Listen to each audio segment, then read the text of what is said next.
And another update from global inflation woes, this time from Panama, where hundreds of people took to streets of the country. It was to protest against government's failed efforts to control rising cost of living. Protesters across the country blocked roads and stopped trucks from delivering food.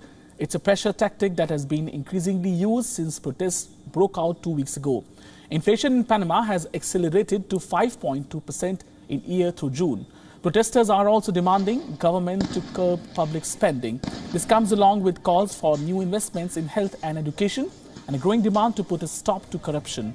These blockades by protesters are now leading to shortage of agricultural products in the capital, Panama City. Protesters said their demands should not be met with repression.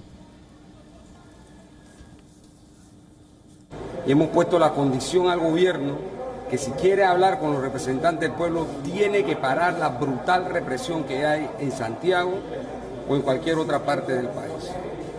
No puede haber diálogo si la respuesta por incapacidad, por mentira y por engaño es represión, como lo está haciendo en este momento el gobierno de Cortizo al pueblo veragüense. And Panama police fired tear gas on protesters blocking road access in the western part of the country. Producers have asked protesters to establish humanitarian corridors to allow food to be distributed. Amid this, a convoy of some 200 food-laden trucks have begun their journey to Panama's capital. With the police escort and government here has repeatedly tried to reach an agreement with protesters since start of demonstrations. Now, the government has implemented several measures, including freezing gasoline and diesel prices. However, they have been unsuccessful in their attempt to reach a common ground with the protesters.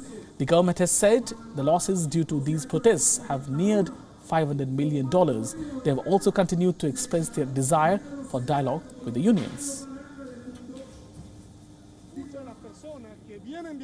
WION now available in your country. Download the app and get all the news on the move.